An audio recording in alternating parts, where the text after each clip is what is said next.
deeply troubled by the very vague, emotionally stated, semi-theologically defined diagnosis of the central global menace is obscuring our national ability to comprehend the historically unprecedented challenge which is being posed in our time by a massive global political awakening, and thus is obstructing our ability to deal effectively with the global political turmoil that this awakening is generating.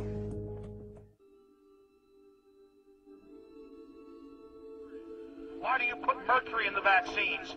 Sodium fluoride in the water? Why? Why do you put cancer viruses in the vaccines? Why have you used depleted uranium now in 4 separate nations? You're arrogant.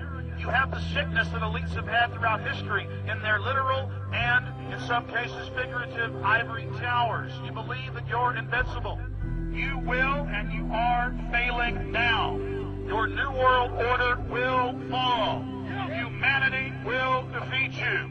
The answer to 1984 is 1776. The president now declaring the H1N1 outbreak a national emergency. The White House says the president signed this proclamation last night. It will allow medical officials to bypass certain federal requirements. Some officials describe this move as being similar to a declaration ahead of a hurricane making landfall. Doctors in Canada are being told to stay away from a batch of 170,000 swine flu vaccines following 6 reports of allergic reactions. The vaccine in question was produced by GlaxoSmithKline. 6-year-old Nakaya Torres is all smiles now, but her mother Naomi Troy is still fuming about a medical mistake at PS 335 in Brooklyn. When the nurse there mistook Nakaya for another student, she was given the H1N1 vaccine without parental consent.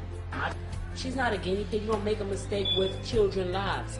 Has a lot of questions tonight after he says his son was given the H1N1 vaccination at school without his permission. The child got the vaccination from Montgomery County health officials at Camargo Elementary School. But his dad says the child has other health issues that make this vaccination potentially dangerous. A Northern Virginia family dealing with a stunning turn of events. Their healthy, athletic son suddenly comes down with a debilitating illness. They believe it's connected to a swine flu vaccine he got 24 hours earlier. Thursday afternoon, he got his flu shots. By 10 o'clock Friday morning, he had chills and started feeling weak. And by 4 that afternoon, he was having spasms.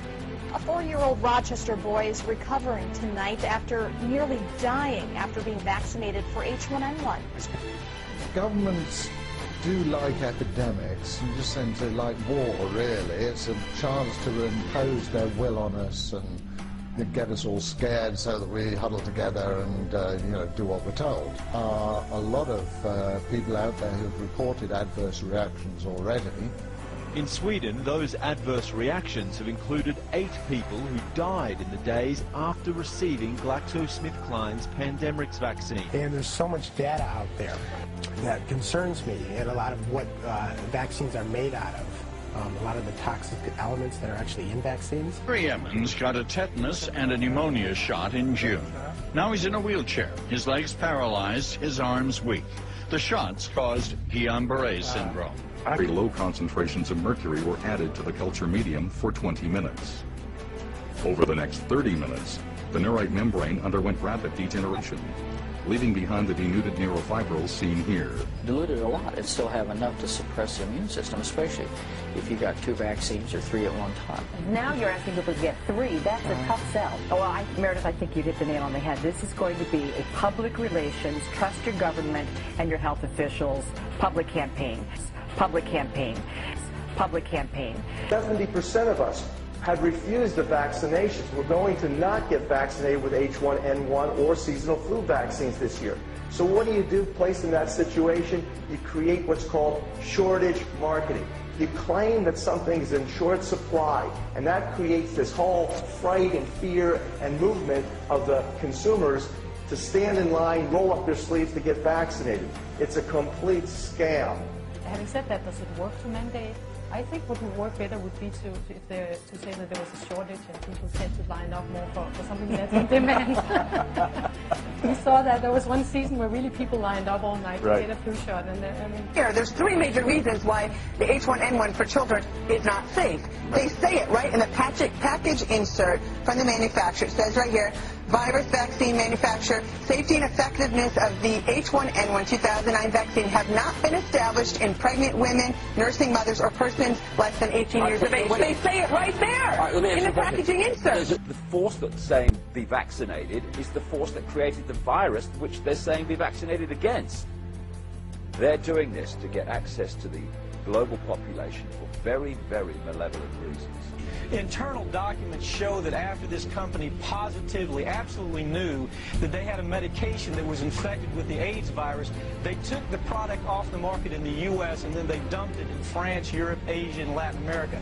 The medicine's called Factor 8. It was an injection medicine that was used for hemophiliacs, mostly children. Children had been born with an incurable disease. Hold on, Mike. So hold on. So you're telling me that Bayer knew that this drug was infected with the AIDS virus. They yanked it from the market in America, and then they dumped it in markets overseas? They had to figure out a way, Joe, to make a profit on a product that they could not sell in America. So they made a huge profit. They do not want you to think too much.